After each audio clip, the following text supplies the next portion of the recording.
If you own a property in Spain or are considering buying an apartment to rent it out as a vacation rental, you need to know the key legal changes that will come into effect starting April the 3rd this year.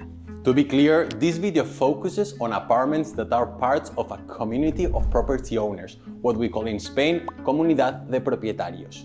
My name is Daniel Bertomeu, and our law firm in Spain has handled over 200 vacation rental licenses in recent years.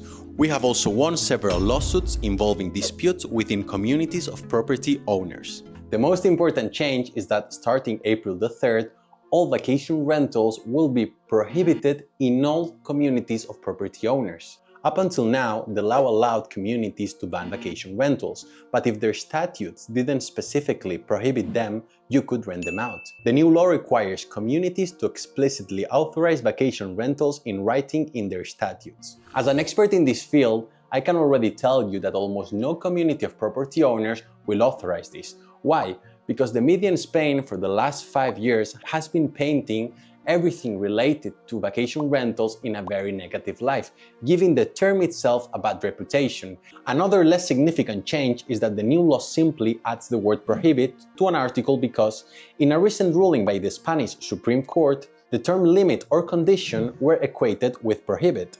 I made a video on the Spanish Supreme Court ruling a few months ago, so if you are affected by this law, I really recommend you to watch it. I'll leave the link to the video in the description. Third change is that until now, it was very clear that a 3/5 majority was needed to prohibit vacation rentals, but there was no clarification about the majority needed to approve them. Since the law didn't clarify this, a government body called la Dirección General de Seguridad Jurídica y Fe Pública stated that approving vacation rentals where they were prohibited required the unanimous agreement of all property owners. Starting April the 3rd, a 3/5 majority will be enough to approve vacation rentals in places where they are prohibited, which as of that date will be in all communities of property owners. The last major change regarding vacation rentals is that the new law provides that anyone who was already operating a vacation rental before April the 3rd can continue doing so.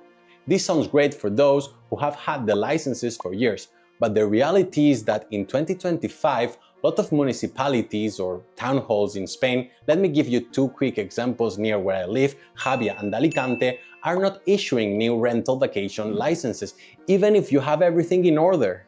I believe what these municipalities are doing is completely illegal, and the law itself is quite unconstitutional. I'm preparing a video about this, but this requires a long time to do a good video that is not only about entertaining, but is a video, that I have to be very technical and I really have to build strong arguments, because if the day of tomorrow I go against this law, I want to have everything in order. So if you're enjoying this video, I would highly appreciate if you subscribe, you hit the like button, and you share it with people that might be interested in this content. After reading and analyzing this law, I realized that there are a lot of unanswered questions that will be likely resolved in court. Just the same that happened when the previous law came into reality. But as of today, that's where we stand. On the bright side, this national regulation seems to protect those who already have established their right to operate their vacation rentals. This is important because some comunidades autónomas, regions in Spain, are considering banning vacation rentals with retroactive effects, which is clearly unconstitutional and an insanity. But I don't know, in 2025, I believe everything is possible. If you have any questions related to this topic, feel free to leave them in the comments along with suggestions for future videos. As I said, our firm specializes in helping non-residents with everything related to property, taxes, inheritance. I'll leave our contact information on screen and in the description of the video. Thank you for watching, I really appreciate your time, and I'll see you next time.